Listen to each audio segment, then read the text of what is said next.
Hi, INKISH is here with Avery Dennison. Avery Dennison is with the Durst show, and Henry is going to be talking to us about some of the things that Avery is going to be discussing with the people that are here. One of the things I wanted to talk about, this event was put on at the very last minute because of the cancellation of Label Expo. So I'm just curious, how did you guys respond when you got the quick call to say, can you come in and be and do a show? It's pretty much those moments where you got a lot of uncertainty before Label Expo. You're not too sure if you're going to be there, but you've already prepared a lot of stuff. And the moment Martin sent us an email saying, hey, urgent, that we're going to organize an event, yeah, absolutely, we're in.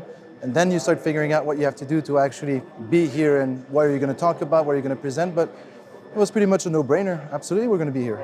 Right. Well, Avery Dennison is known for the huge variety of products that it's had for years and has really made an impact in the label printing industry. But there's one thing I definitely want to talk to you about. Tell me about vegan labels.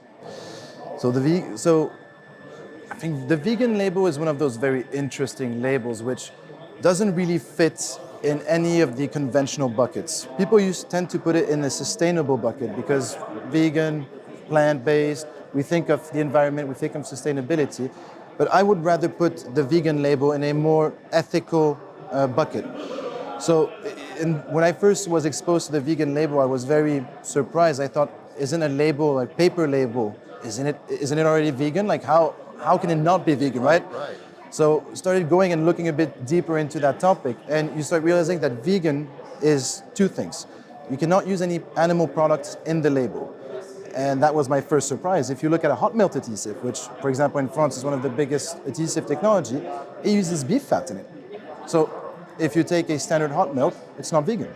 So we had to develop a new vegan adhesive, which does not use that. Then you got the second part, which is more traceability from our suppliers and ourselves to prove that not only we do not use in any of the components animal products, but as well that there's not been any animal testing. So these two things, and when you have all the certifications, you can go and get your label certified. And then we can sell it as vegan.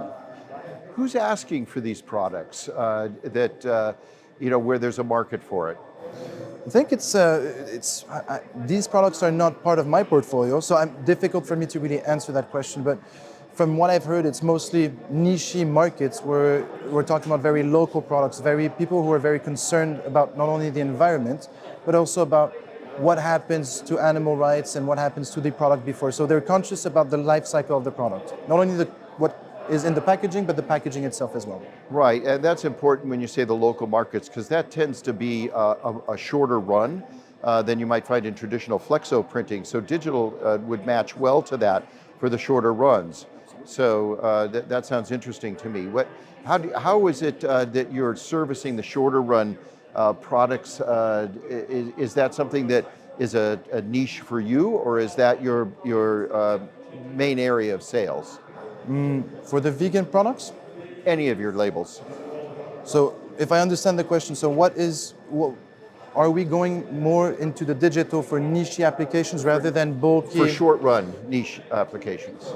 Well, I think digital is very much suited for short-run niche applications. The MOQs are smaller, you get to niche applications, mean more premium products. Of course, once you start looking at premium products, the less waste you have, the better it is. So between conventional and digital, you already save some money there. And it also allows you to print variable information onto it, which if you go to a local producer and they're looking for a very high-end vegan label, for example, or even a recycled content label, which is a bit more expensive, they're not going to be printing 100,000 labels for the cheese. They're looking for flexibility, and I think digital printing is part of that. Excellent.